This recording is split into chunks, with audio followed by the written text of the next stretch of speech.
Good afternoon. Good afternoon. Can everyone hear me? All right. Welcome to the Eisenhower Presidential Library and Museum. Thank you for joining us for our Lunch and Learn program.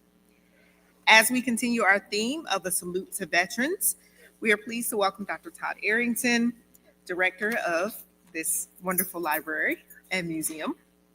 And he will be discussing becoming the Supreme Allied Commander. So please welcome Todd.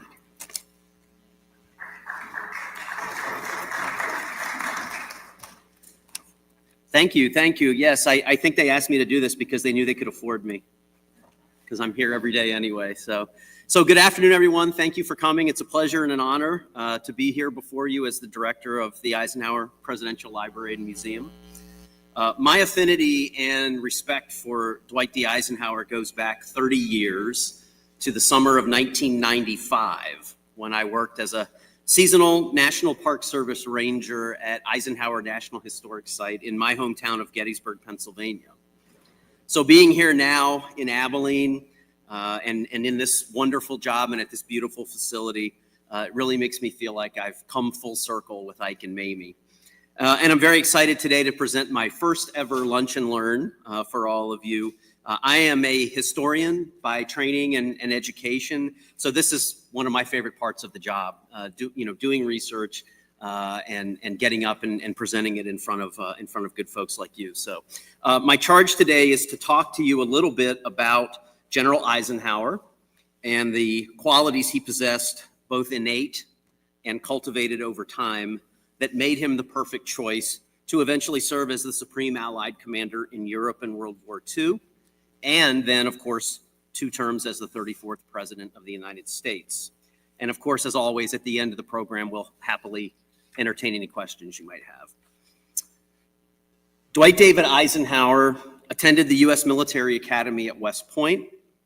He began his studies in 1911, just a few months shy of his 21st birthday.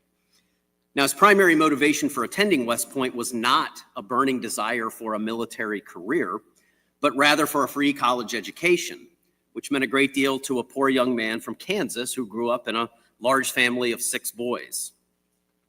Eisenhower first sought appointment to the U.S. Naval Academy at Annapolis, but he was rejected for being too old. So he attended West Point instead. Imagine how much different history might have turned out if we'd had Admiral Eisenhower, perhaps, rather than General Eisenhower. Ike was an average student at West Point, finishing 61st out of a class of 164. His disciplinary record was far more impressive. When it came to racking up demerits, he ranked 125th. Despite his lack of class standing, Eisenhower eventually rose to the pinnacle of command, retiring as a 5-star general of the Army. This feat is even more impressive when you consider that he graduated in the famous West Point class of 1915, often called the class the stars fell on. Counting Eisenhower, 59 of that class's graduates, 36% of the graduates, attained general's rank, including 2 generals of the Army, Eisenhower and Omar Bradley. The class of 1915 apparently had leadership qualities in droves. But is leadership innate, something one is born with, or is it learned over time and through experience, or some combination of the two? Much of what I'll cover here today involves the learned traits of leadership that helped General Eisenhower, and many of his classmates too, become the leaders who propelled the Allies to victory in World War II. The 4 learned traits I'll discuss are, first, organization, both operating in the Army as an existing organization and the process of organization, of generating and structuring an efficient and orderly approach to achieving success in the missions at hand. Second is confidence, a trait with both innate and learned aspects. We'll look at how Eisenhower built on his existing confidence in his own abilities to make effective and efficient choices. Third, diplomacy. This trait is not limited to the sense of working with foreign military or political leaders, though he obviously did that quite a bit, but will include his efforts to learn how to be diplomatic in his dealings with his own leadership team. And then finally, the fourth, leadership itself, and what Eisenhower considered the most effective methods and ideas that he used. So first, organization. Every aspect of military life is based on the concept and necessity of organization. Ike's early career and interwar postings taught him both how the Army organization worked and how he, as a leader in that organization, was expected to create new methods and new ideas to build cohesive units of increasing size and complexity. After being commissioned into the infantry upon graduation from West Point, his first posting was to Fort Sam Houston in San Antonio, Texas, and subsequently to Camp Wilson, a smaller camp located on Fort Sam Houston's northeastern boundary. At Camp Wilson in 1917, as the regimental supply officer of the newly formed 57th Infantry Regiment, Ike was instructed to feed and house 3,000 new recruits who were expected to arrive with only their clothing and their barracks bags. This taught Eisenhower the importance of understanding and mastering the complex military services of supply. The 1917 Army was rapidly mobilizing for World War I, and each new regiment had to compete for limited supplies of gear and equipment. One early lesson taught him the importance of attention to detail. Some of the final items to complete the outfitting of the 57th were entrenching tools and carriers for them. The requisition was considered urgent, and soon a large crate of carriers arrived. Unfortunately, the shipment consisted of obsolete carriers rather than the correct model being used in 1917. Ike immediately resealed the crate and returned it to the supply depot. What he failed to do, though, was ensure that the contents of the crate matched the invoice. Months later, he received a bill for $22.04, the Army's cost for 19 missing entrenching tool carriers. Ike paid up, but never again did he underestimate the need to be thorough when dealing with the military as an organization. In fact, when the Army reissued the bill nearly a year later, he returned it with a copy of his canceled personal check from the year before. When he was assigned to Camp Colt at Gettysburg, Pennsylvania in early 1918, Captain Eisenhower had to completely build and equip a camp of 10,000 recruits for the newly formed Army Tank Corps. Building new units from the ground up required a detailed understanding of Army supply and logistics methods. Ike proved adept at sourcing needed materials in a rapidly growing system that was chronically short of almost everything that his troops needed. His success in building ever larger units from scratch later resulted in his assignment as General Douglas MacArthur's assistant military aide to the Philippine government from 1935 to 39. In this post, Eisenhower was responsible for early efforts to create an entirely new military for the soon-to-be independent nation. Now let's look at the second characteristic, which is confidence. As we've seen in his time with the 57th Infantry Regiment, Ike had to learn new skills to navigate the Army's services of supply. Once he moved on to Camp Colt in Gettysburg, he had to put these skills to the test to acquire the materials needed to construct a camp capable of housing, feeding, and training 10,000 men. The Army Tank Corps was so new that it had no previous work to fall back on and use as an example. Officers were a mix of infantry and cavalrymen who were tasked with developing a doctrine for the new and relatively untested technology that was the armored tank. This assignment conflicted with Eisenhower's West Point learned ideals of combat leadership. And as you hopefully see on the slide here, this quote where he says, "For one thing, all the West Point traditions that nourished elan and esprit centered on battlefield performance. The leadership of the men who had gone before us, faced with headlong attack, stubbornly defending and then causing their troops to follow them, was in our minds the hallmark of the true soldier. My mastery of military paperwork, even of rudimentary training methods, hardly seemed a shining achievement for one who had spent 7 years preparing himself to lead fighting men." So basically, these ideals told Eisenhower that what he was doing was not good enough, that only leading troops in combat, not stateside at a training camp, could really create leaders.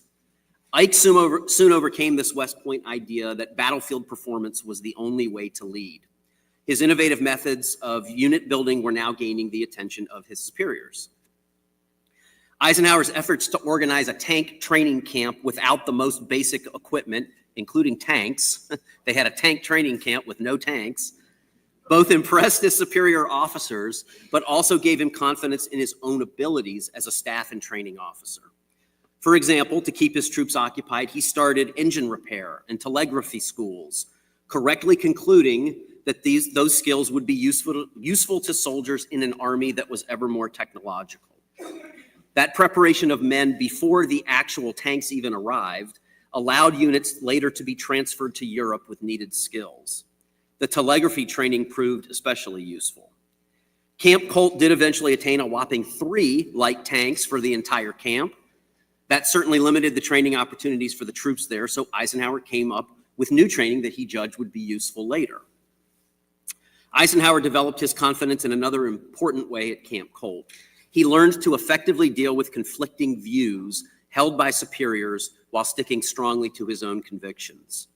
In at least 2 instances that we know of, Ike had to stand up to outside pressure for decisions made for the good of the service. In the first case, an officer was caught cheating in a card game. The issue was brought to Eisenhower, who told the offender that he could resign or face a court-martial.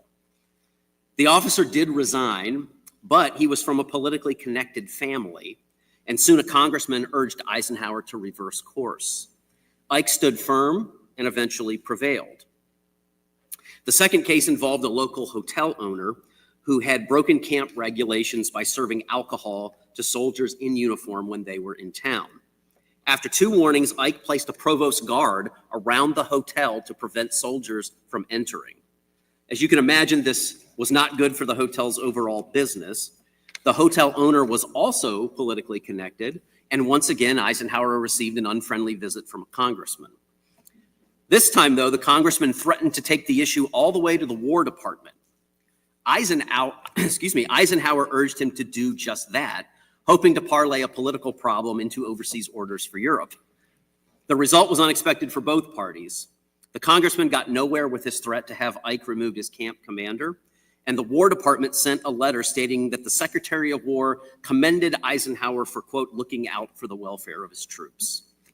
Despite his lack of frontline service, Eisenhower's early career equipped him with learned confidence and impressive skills, both at creating organizations from scratch and successfully working within existing organizations. So let's pause here for just a moment and look at a posting that had a great impact on Eisenhower's decision to fully commit to his military career. Starting in January 1922, Eisenhower was assigned as Chief of Staff for General Fox Connor in the Panama Canal Zone.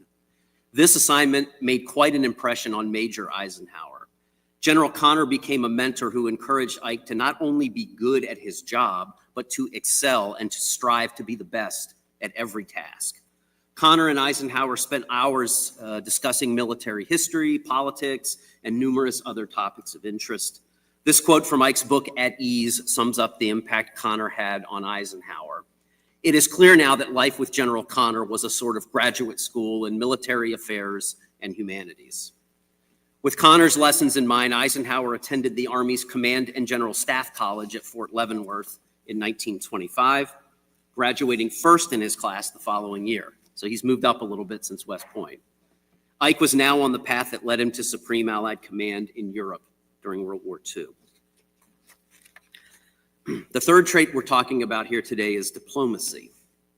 Following graduation from Command General Staff College, Ike worked for 2 leading officers who gave him something of a masterclass in diplomacy. General John J. Pershing of World War I fame, and later, as previously mentioned, General Douglas MacArthur. Both assignments involved overseas postings and gave Eisenhower the opportunity to develop his ability to work well with a variety of different personalities and in different military and political environments.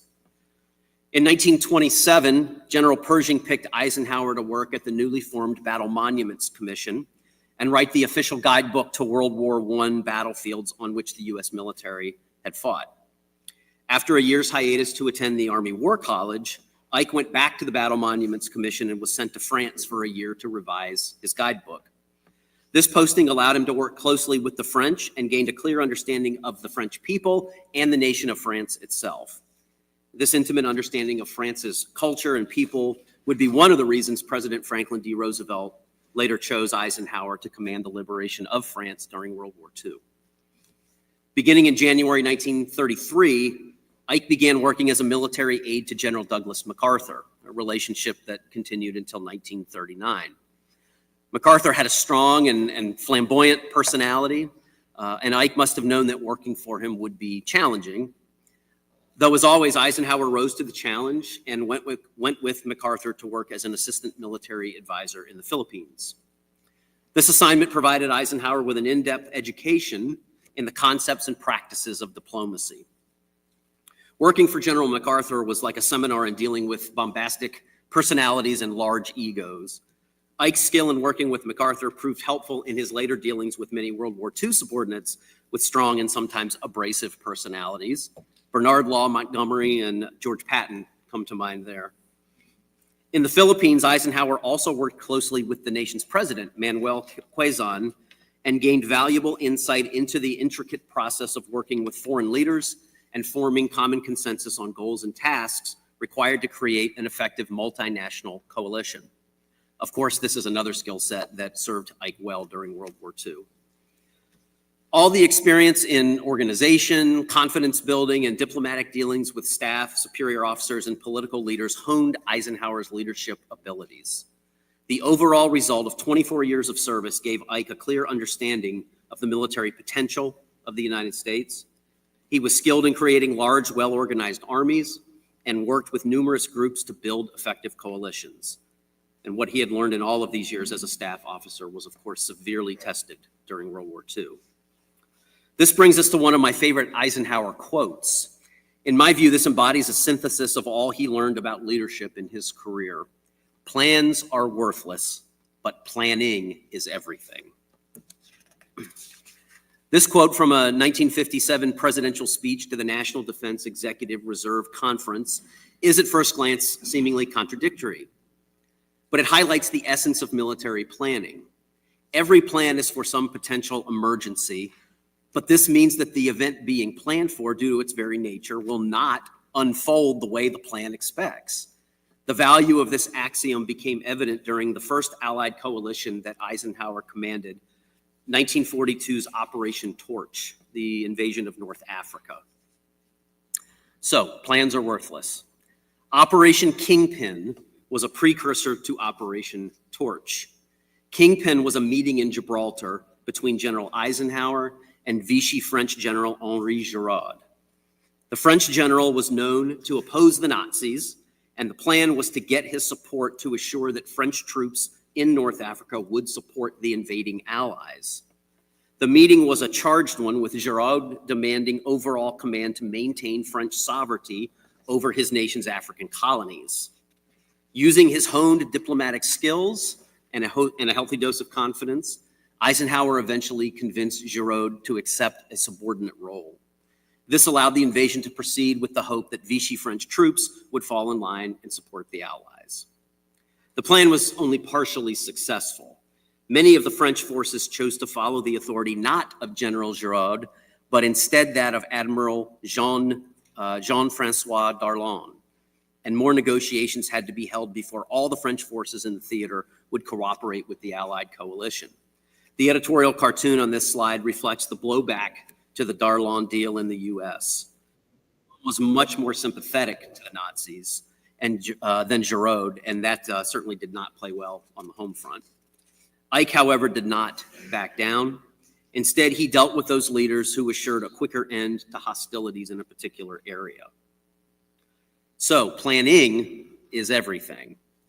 Another benefit of Operation Torch was the ability to assess early American efforts at the training of new troops in a combat situation. Often plans did not work, as at the February 1943 Battle of Kasserine Pass. Initial contact was disastrous for the Americans, and units were pushed back nearly 50 miles by the enemy. Eventually victorious, though, General Eisenhower learned many hard lessons from this battle.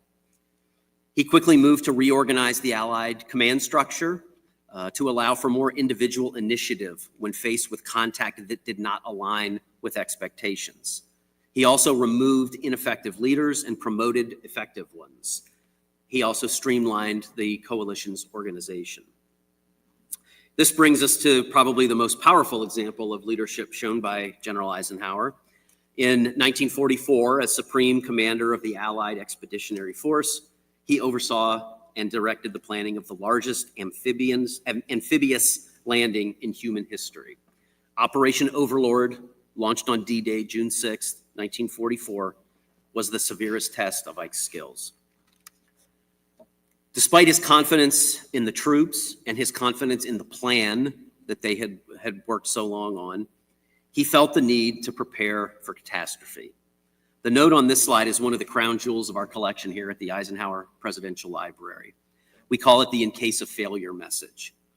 It's the note Ike wrote to be publicly released if the Normandy landings on D-Day failed. In this short message, General Eisenhower took all the blame for the landing's failure. Though the note was thankfully not needed, it is an important artifact that shows how Ike led. His was the type of leadership that inspired strong loyalty from subordinates. On April 12, 1945, General Eisenhower toured Ohrdruf, the first Nazi concentration camp liberated by American troops. It was, as you can imagine, an unforgettable experience for Ike. After 2 hours at the camp, some of his aides tried to get the general to leave and move on to other business. Ike replied tersely, "Don't bother me, I have to get this." Ike later wrote to his wife that, "I never dreamed that such cruelty, bestiality, and savagery could really exist in this world." Eisenhower ordered the mayor and the citizens of the nearby town of Gotha to bring the town's citizens to the camp to help bury the dead. That mayor, Albert Schneider, told Eisenhower, "I did not believe that Germans are capable of atrocities like these. We were told that the Russians are cruel and commit wholesale murder in a brutal manner. There were rumors in town, but we did not believe them." Mayor Schneider and his wife soon committed suicide. Their suicide note read, "We didn't know, but we knew." A few days after his visit to Ohrdruf, General Eisenhower sent a note to Army Chief of Staff General George C. Marshall in Washington. Some of the words of that note are on the screen. Also in this note, Ike suggested to Marshall that journalists and even members of Congress should be sent across the Atlantic to see and bear witness to the horrors of the Holocaust. As the Supreme Allied Commander, Eisenhower certainly could have chosen not to visit Ohrdruf or any of the concentration camps. But he wanted to see what his troops were seeing and experience what they were experiencing. He also understood that the cruelty and depravity were so severe that many who had not seen it would be tempted to dismiss it as a story, or as Ike put it, propaganda. Having seen it for himself, Ike stood ready to refute any such dismissals of the genocide undertaken by the Nazis. After visiting the camp, Ike remarked, "We are told that the American soldier does not know what he's fighting for. Well, now he knows what he is fighting against." The mission of this Allied force was fulfilled at 3 a.m. local time, May 7th, 1945. This simple message announced the conclusion of 6 long years of war in Europe. After 30 years of military service, the culmination of Eisenhower's efforts as Supreme Allied Commander were marked with the surrender of the German forces. The German defeat and surrender were a result of good training, hard fighting, and excellent leadership. And by the way, this message is in the Eisenhower Presidential Library collection as well. So let me shift here a little bit and give you just a little bit of information about what you'll see. I'm sure many of you, hopefully all of you, have been into our museum across the courtyard here, but let me tell you a little bit about what you'll see in the museum here at the Eisenhower Presidential Library. So unlike a lot of museums at presidential libraries, our museum encompasses the entirety of Eisenhower's life, from his boyhood in Abilene with the boyhood home, to his military career, his presidency, and to his death and interment on the grounds here in the place of meditation. So we use a combination of artifacts and text to tell the story of Eisenhower's life to about 100,000 visitors a year. We have 3 galleries dedicated to the military career of one of the greatest general officers in American history, and in my view, one of the probably 10 or 15 greatest and most important Americans who's ever lived. In fact, the original mission of this museum was to honor all World War II veterans. And then the institution's mission shifted later when Eisenhower became president and expressed the desire that his presidential library be located on the same campus as the museum. Our exhibits include many audiovisual components. These films and interactives allow visitors to learn about Eisenhower, often from his own words. However, the exhibits do not rely solely on technology, and the museum, which just completed a renovation in 2019, contains a perfect blend of good old-fashioned artifacts and text with technological components. Many of our interactive exhibits let the visitor explore the growth of Eisenhower as both a soldier and a statesman. So let me close with a quote from former President Eisenhower's article on leadership that was published in the June 1965 issue of Reader's Digest. "Any man who does his work well, who is justifiably self-confident and not unduly disturbed by the jeers of the cynics and the shirkers, any man who stays true to decent motives and is considerate of others is, in essence, a leader. Whether or not he is ever singled out for prominence, he is bound to achieve great inner satisfaction in turning out superior work." So in my humble opinion, by any definition, Dwight D. Eisenhower was certainly one of history's greatest leaders. Thank you for your attention, and if anyone has questions, I'll be happy to try to answer any questions you might have. Yes? Mm-hmm. Oh, gosh, that's a great question. I don't know the exact answer. I do know. Todd, we need to make sure that the audience in the room is using the microphone. Can you please repeat the question? That made George Washington the highest ranking officer in America. No one can ever be higher than George Washington. How many 5 stars? I'm not sure about that, but I do know at one point Pershing actually was a 6-star at one point because he was, his title was General of the Armies of the United States. So at one point in his career, he actually technically had a 6th star, but yeah, there aren't that many 5-star generals of the Army. It was General of the Army. Yeah. Sure.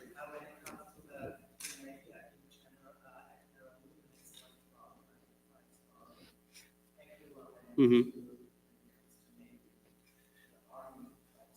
Yeah, and I admit I don't know naval history very well at all, and yeah, and even when I look at whether it's historic photos or current photos, if it's Army or Air Force, I can tell the ranks, but if you get to the Navy, I have no idea what the ranks are, so I don't know the Navy very well at all.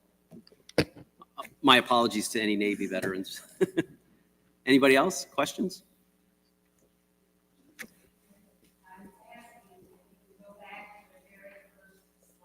Okay. Okay. My grandfather went to school with Eisenhower, grew up here. I Okay. grew up here and left and came back on Bonnie Funk. And my grandfather is in that picture of their sports team. Oh, no kidding. Okay. And I would like to point him out. Sure. Samantha, if you can hear me, can you go back to the very first slide in the presentation? I don't know if she can hear me or not. Oh, here we go. Okay. Top row, clear over to the right, that has the light colored shirt on. I'm too short. Howard Funk is his name, and he went to school with Eisenhower. Well, thank you for sharing that. That's wonderful. Any other questions, comments? Todd. Sure. Oh, yeah. Very quickly, can you repeat the questions? Oh, yeah. Sorry. Sure. Yes.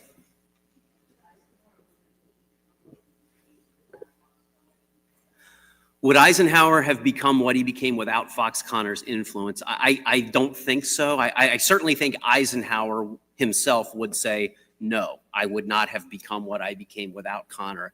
That was such a pivotal assignment for Eisenhower, and it, he learned so much from Connor, and Connor did become something of a mentor to him, and Connor's the one that really convinced him, hey, take this seriously, do everything you can, get all of the military education, the Command General Staff College, the Army War College, all of these things. So yeah, no, I think the Connor, working for Connor, and frankly, I think working for MacArthur was also very, very critical to Eisenhower's development too. MacArthur, a much more challenging boss, and they weren't as close personally as he and Connor were, but no, I think that Connor, that time he spent with Connor, Eisenhower himself, I think would say that was absolutely pivotal. Somebody back here had one. I'm sorry. Yes. You mentioned earlier how he earlier thought that battlefield experience was necessary for leadership. That obviously was the thought of others who went alongside the military to Montgomery, Patton, Clark. How did you win them over? Because within just a couple of years, they were acknowledging his skills. Sure. Yeah. The question was this idea that Eisenhower and many others feeling like battlefield experience was absolutely critical and necessary to be successful at higher command, and how did Eisenhower win over people who thought that? Obviously Eisenhower himself felt that way early on. There was George Marshall was similar to Eisenhower in that he was extremely talented, gifted, organized in staff work. Marshall, in fact, a lot of people assumed Marshall would be the commander of Overlord, but President Roosevelt thought Marshall was far too valuable to send overseas. He needed Marshall in Washington. So it's a great question in that Eisenhower becomes the Supreme Allied Commander of Operation Overlord, having never commanded troops in combat. But he was so organized, so efficient. He had all of the skills because of things like working for Connor and all of these other opportunities he'd had throughout his career. That I think he won people over by being successful, by showing that yes, he was an excellent planner, and these plans that he developed worked. Operation Torch, for example, was that was the first one that he planned and led. I think that probably won a lot of people over. So that maybe there were others that were there were those that when he was tapped to lead Overlord that thought, yeah, no, this is actually a good choice because he's shown that he can do this, even though he hasn't had that experience of leading soldiers in combat. Anyone else? Yes.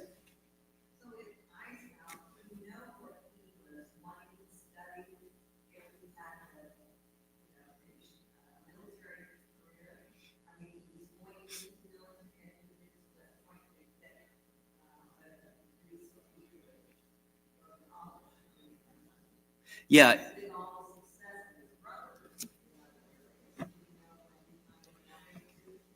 I think the main thing is he wanted to get an education. As I said in the beginning here, he didn't, as a young man in Abilene, didn't, dream of being a soldier. He was interested in first Annapolis and then West Point because it was a way to get a free education.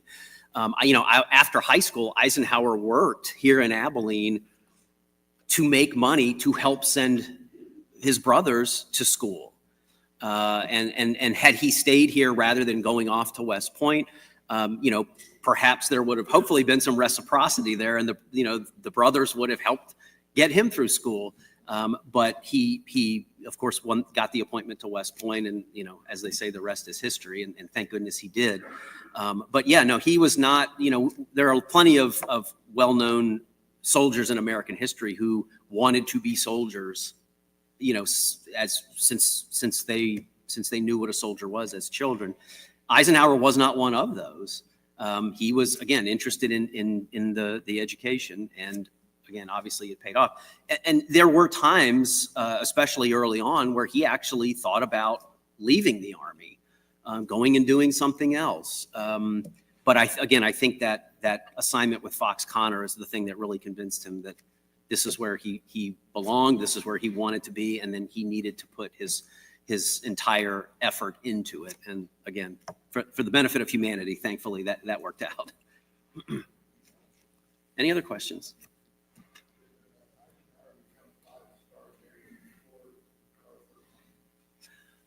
Oh gosh, did Eisenhower become a 5-star before MacArthur? No, he did not. MacArthur was first. Yeah. Yeah. Anyone else? Questions?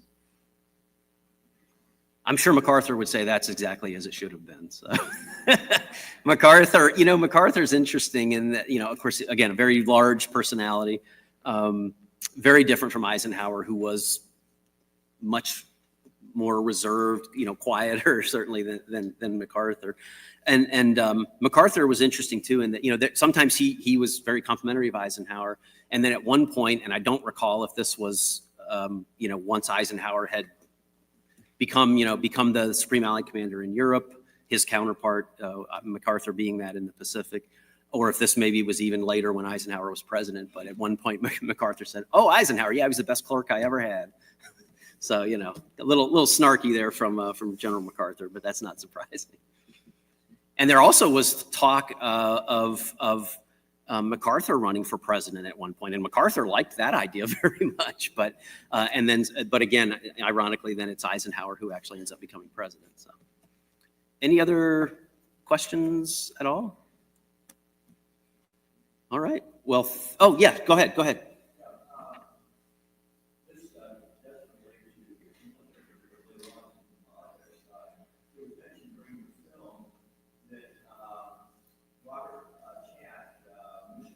Right.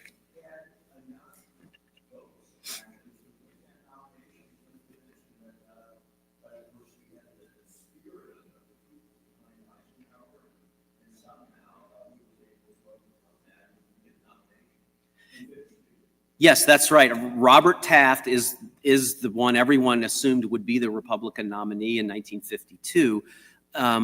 But there was, as you correctly state, there was this groundswell of public support for Eisenhower, but I think there is one misconception out there that Eisenhower kind of coasted to the nomination. That in '56, yes, of course, when he was running for re-election, but not in '52. He had to fight hard all the way up to that convention because Taft was a known, established figure in Republican politics.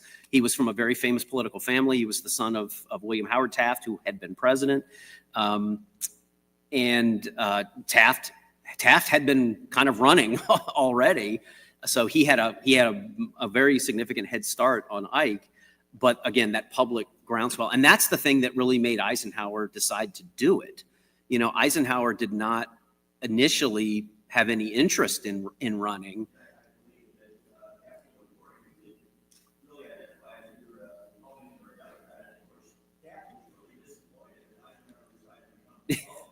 Yes, that's very true.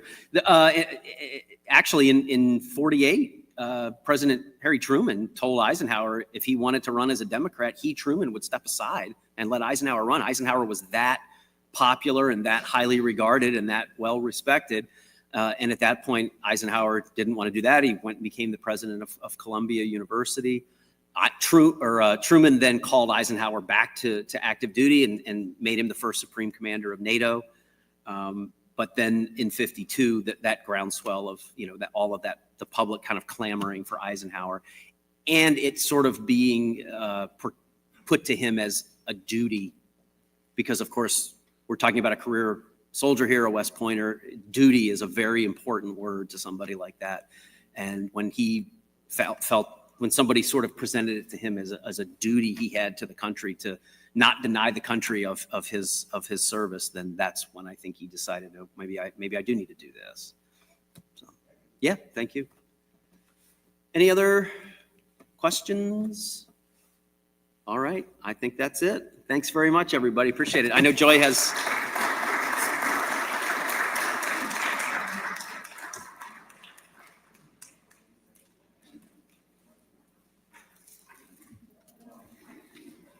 All right. Thank you so much, Todd. Thank you so much for joining us today, to everyone in our audience, both in person and virtual. We want to thank our program sponsors, the Eisenhower Foundation and the Jeff Cope Memorial Foundation. We invite you back next month on July 24th, where we will welcome the Kansas Office of Veteran Services for a presentation on Kansas veterans. They will also set up a table in our lobby to answer questions regarding available services for veterans. So if you know anyone, let them know. They'll be here in Abilene. As a reminder, there are surveys on your tables that will help us improve. And if you are joining us virtually, there's a link in the for a digital survey in the program description. You can always find more information about our programs on our website at eisenhowerlibrary.gov, where you can also join our mailing list. Thank you. Have a wonderful afternoon.